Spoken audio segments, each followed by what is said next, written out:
football movies. What are they? They're great. They're inspirational. I mean, I think everybody likes a football movie. I don't know too many people that are like, oh, God, I hate football movies. You know, I know people that hate football actually as a sport, but they're like, oh, you know, I love that movie. Yeah. It's kind of weird. But, you know, we're going to just go ahead and get into it. If we don't mention some of them, hey, please comment below. Tell us why we should have mentioned it. And, you know, we're going to give a few funny mentions and honorable mentions here towards the end. But we're basically, in this episode, we're going to talk about what is the best football movie. All right, so let's kick it off, guys. So, who wants to throw their cards out there on who thinks is the best football movie? I'm going to go ahead and just throw mine out there, and I would actually say this one deserves to be. I'm just going to start it big. I mean, if it's not number 2, it has to be number 1, and that is Any Given Sunday. Oliver Stone's Any Given Sunday. From the research I've done on this film is the most true-to-life aspect of football that actually exists on cinema, meaning that a lot of aspects of this film is really true. This is really what a lot of things happen in that real football. You know, I think it's a brilliant film. Such star-packed power in this movie. You know, such star power. You know, you had James Woods. You had Aaron Urquhart was in this movie. Jamie Foxx getting his big role, his big start. You had LL Cool J. You know, my head is like a Sharks fan on the Sharks team at that. Billy Bob Thornton. Yeah, Bill Bellamy in it. You know, you had a lot of. Now, yeah, we can't forget about him. You had so much star power in this movie, and it was just a good film. But it was different from, you know, other football movies because one, the team lost, which is something I actually do enjoy when it comes to sports movies. I actually like when the team loses. I mean, I know we all want the Mighty Ducks ending, you know.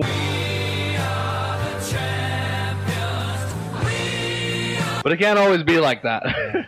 Real life, you know, and that's why I thought, you know, I like how they entered the playoffs. They won that first game so hard, and they lost the next round. I thought that was good. I liked the ending of that movie. But more importantly, I love the back and forth part with Al Pacino and Jamie Foxx. My God, such a brilliant line. The two, you know, it works well. God, in that screen, you just see it, man. It's just on the acting between the two. But you know, I'm getting too caught up in this one, so I don't know. I would actually say that one actually is going to have to be number 2 for me. I don't know whether you guys would agree or disagree here. We're going to do this out of 5, so. I will definitely agree with. I will say it's. I'm going to put it up there as number 1 for right now. How about that? We'll put it up there for number 1 right now. And do the mentions during the mentions. We'll rank them here, and we'll skip them, put them down, and rank. So for now we have Any Given Sunday. All right. So the next one we're going to throw up there is Invincible. Oh, was that the one where the guy from the New Kids on the Block makes it onto the Eagles? Yeah. I saw that. Yeah, that's starring the ever popular movie regretter Mark Wahlberg. You know, we had to throw this film up here. I think it's the cheap version of Rudy. Yeah, this is to so be honest. cheap, I mean, you know, this is real Sharks, so we're gonna tear these films apart on some of them. So if you don't like it, you might as well turn it off. But you know, I really think it's a terrible film. I'll be honest. I think it's boring. I mean, I can watch Rudy and get the same lesson from that movie. Never give up, never surrender, always be determined. Right? Was that the aspect of Invincible? I think it was. Yeah, well, yeah, basically for the premise, and you have Mark Wahlberg. The story is just never so give damn up on your dreams. It's just like, oh my God, this guy, he's so old, but does he have what it takes to play on the Eagles? Play on the Eagles, and you think you dipshits gonna play on the same field that champions play on? He does. He does the happy ending. He makes it to the NFL. So, yeah, you know, I don't know if many people are going to be upset about that, but that's my take on it. So I actually would say Invincible doesn't even deserve to make the top 5, but it's going to be there. So we got Invincible and Any Given Sunday so far, with Any Given Sunday still on top. Which is wild because, you know, it did come at a time where football movies were kind of like lacking. Really inspirational movies. True. And then you came Remember the Titans, which rivaled that. And oh, wow, you're going to bring that one up already? A lot of people think that's I was actually saving that one. Not only it is the greatest football movie. But is it the greatest sports movie? A lot of people are saying, like, this isn't an episode about the greatest sports movie. This is an episode about the greatest football movie. But I will have to say it is the greatest football movie of all time, right? Yes, it is. because not only did it just tackle what Any Given Sunday did with the realism of football and what the players go through, it tackled a huge, the racial tension, yes, the times that it was at. The 1970s was a terrible time, and it did have that whole thing where, they won, we are the Titans. How about it's more relevant than ever now? Yeah, right. As a film. It definitely is. It's based more off of relevant than race. ever. I mean, I actually would have to say. So, wow, you threw that one up there. So, yeah, I'd have to say, Remember the Titans will definitely is definitely number 1 with Any Given Sunday number 2, and Invincible is down there at 3. All right, here's one for you guys, and this one's coming up, and no, it's not Rudy, because we're gonna get to that one. Is We Are Marshall? That's a good movie right there. Do you think it's a good film? It is. I mean, it's based off of. It's a true story. Whole Marshall football team died. Yeah. And you know what? Like when I first heard about this movie, I thought, man, this is gonna be kind of hard to do, but they did capture it really well, and just seeing the struggles that they deal with after losing so many teammates, losing a head coach like that, and just seeing coaches having to step up. Played by Matthew McConaughey, by the way. Matthew McConaughey and Matthew Fox. It was, I won't say it was a bad film, but I didn't necessarily think it was great. Yeah, see, that's the thing. I think a lot of people think it's definitely polarized. It just didn't. It didn't pop. Yeah. I don't think. But I see what you're saying though, Bill. I definitely see. I think it definitely deserves to be up there. Definitely would push down Indivisible, Indivisible. Definitely would push down Invincible and put We Are Marshall ahead of that. So, that would definitely go at number. I think it's just because of the flair. That would definitely be number 4. We Are Marshall. Alright, so some movies that we would mention that just didn't make the cut because either they had aspects of football or they weren't exactly about football in itself. Of course would be The Waterboy. I mean, come on now, who doesn't love that movie? Oh. I mean, it's a great film, but as a football, and it does have some good football aspects. But is it one of the greatest football movies of all time? No, it's a good movie. It's good. It's a fun, foosball, right? Foosball. Yeah. Football movie. It's a comedic football movie. Mama said football devil. I mean, come on. And now the winner of the what I believe will be the funniest honorable mention is Gus.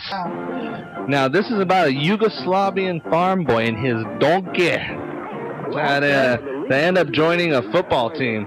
And the donkey is at first the mascot, but they discover that the donkey can actually kick field goals. So the team is so bad, they're like, hey, we need to let this donkey play for us. And they're like, you can't let a donkey play for you guys, crazy. And they're like, hey, there ain't no rule. And they're like, oh my God, there is no rule. Before you had Air Bud, you had Gus. And let me tell you, this movie is, you love it. I think it's worth a mention. Definitely is. It's there. It's definitely a comic movie. What about The Longest Yard? I love The Longest. Or which one are you talking about? I like them both. I think they're both great. I love the first one, Burt Reynolds, and I love the Adam Sandler remake. Yeah. You play football? I think it's one of Adam Sandler's best films. And I love how Burt Reynolds is in it. Yeah. As the mentor figure, I think it's a great film. The Adam Sandler one might be the best film ever. Yeah, well, I don't know about ever, but I definitely like definitely like GridIron Gangs. I mean, GridIron Gangs. I think that's a movie. That's the one with The Rock, but yeah, that one's not worthy of a mention. Sorry, Dwayne Johnson. No, but The Longest Yard is actually a really good film. I think it's a film you can actually kind of pop in any day of the week and watch it. I think it's really entertaining. I mean the Adam Sandler one. Oh, yeah.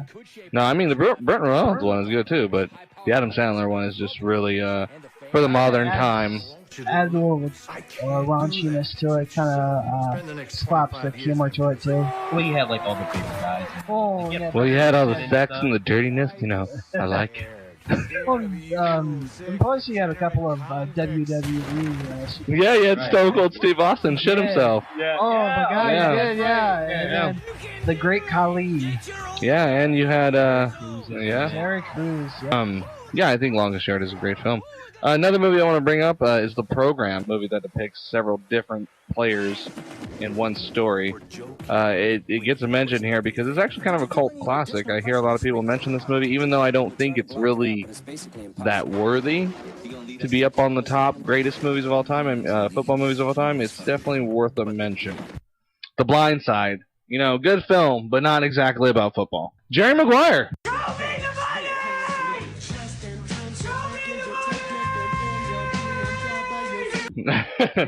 Great film. One, yes.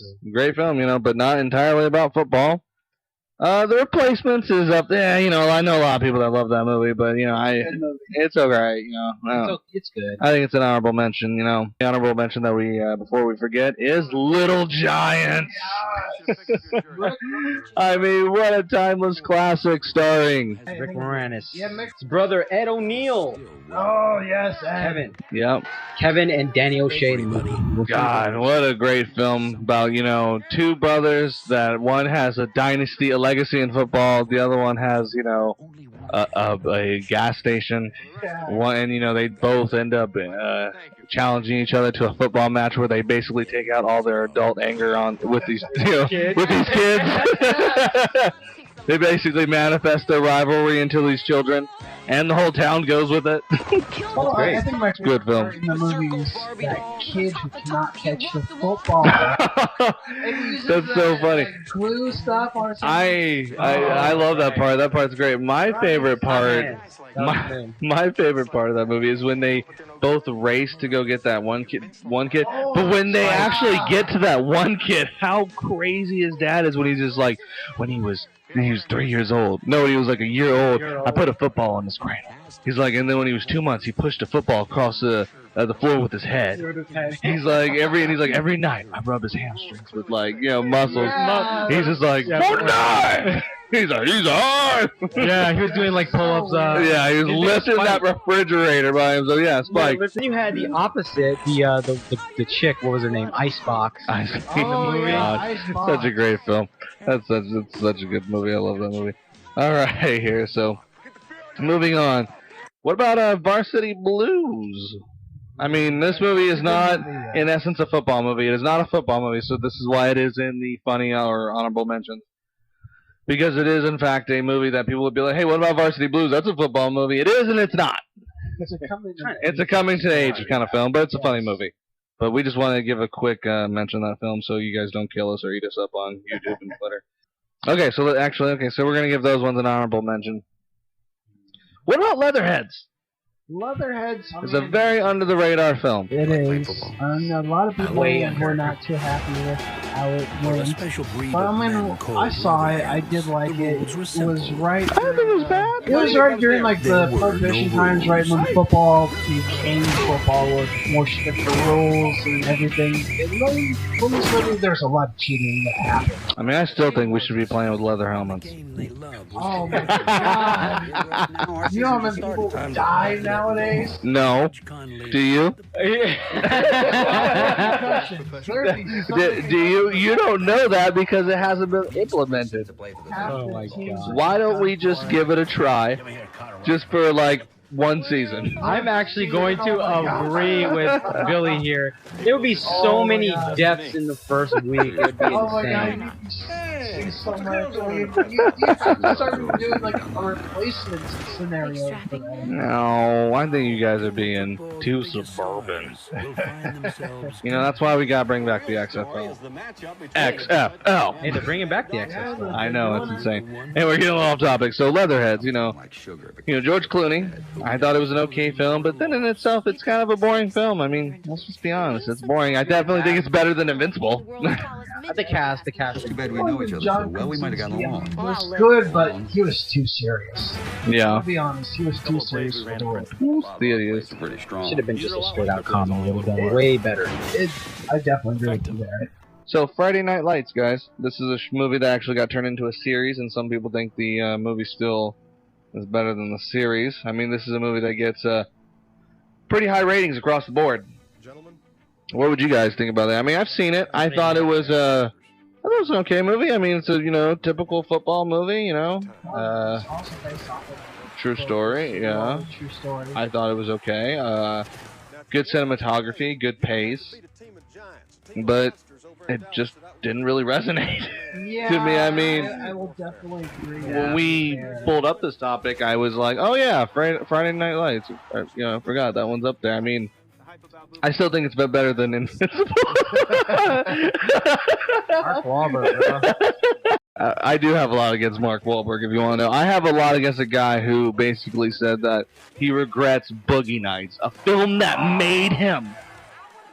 A movie that put the leather Armani suits on his back. How dare you, Mark Wahlberg? How dare you sully that cast?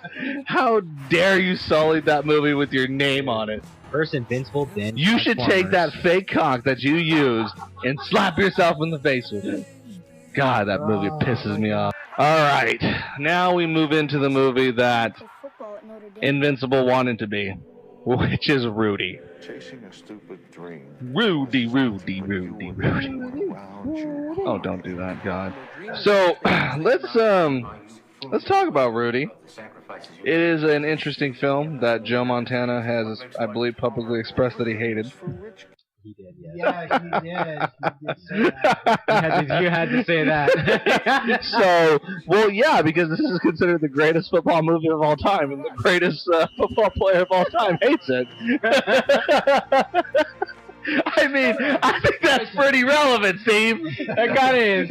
All right, point taken. Okay. So Rudy, you know, God, I mean, what can we really say about this movie that hasn't already been said? I mean, it's an inspirational film about, you know, never give up, never surrender, you know, never die, playing for Notre Dame, you know, and It's heavily sarcastic. I mean, yeah, it's a good film. There's some good actors in it, a lot of star power. I mean, it has, you know, Samwise Gamgee Playing football. God. Oh my God! I knew you were gonna say it. Oh God.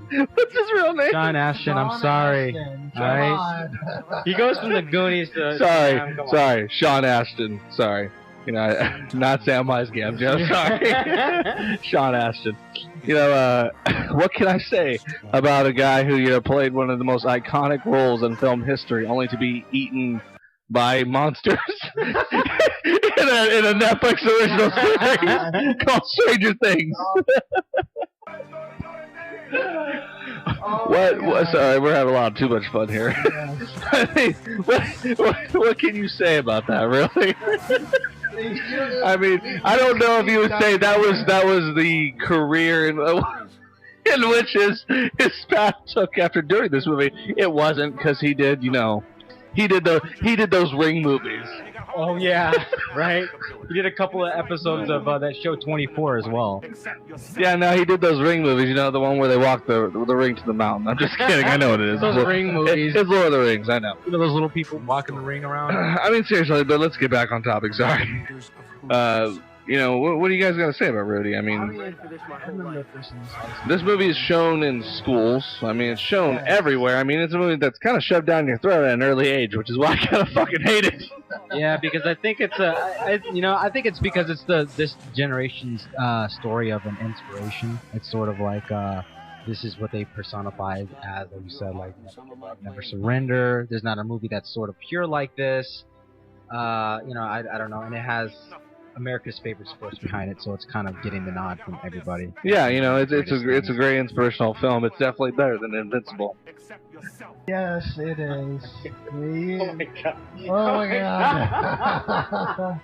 See, look, this movie's great. I mean, it's got a great cast. Ned Beatty as his dad is great. Jon Favreau as the best friend and just confidant to him. It was the whole movie, like the acting of it, the drama, the plot, you know, the writing, you know, staying true to what the story actually was is pretty good. I mean, it stays pretty true to the original story.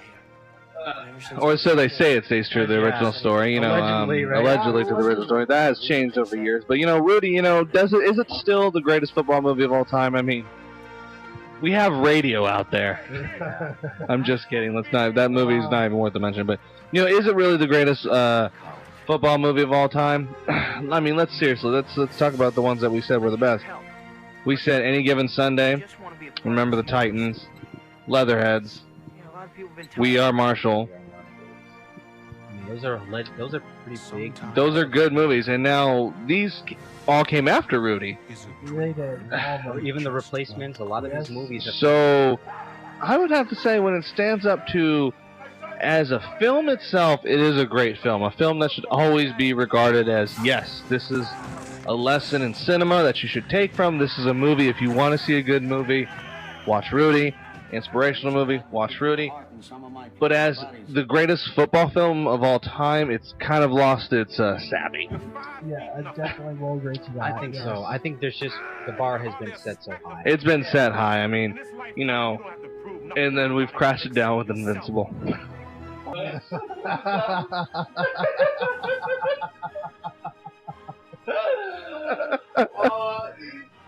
Alright. So, all in essence, let's agree here. Let's go ahead and say, so what is the, what do you guys, do we all agree the greatest football film of all time is Remember the Titans? Yes, I will say that, yes. Second would be Any Given Sunday? Yes. Third would be We Are Marshall? Ah. I would say yes, because just give it the time. Fourth, well, go ahead. I would kind of say that's a bit of a tie. Between who? We Are Marshall and Rudy. Okay, you know what? Yeah, you're right. Rudy is actually going to be number 3. We'll put We Are Marshall number 4. And we'll put Leatherheads at number 5. Greatest football movies of all time, and we recommend those in order. Oh, I like him. If you're a fan of football, definitely watch those movies. And definitely pop the VHS copy that you buy at your local Goodwill of Invincible. Hold on, I gotta look this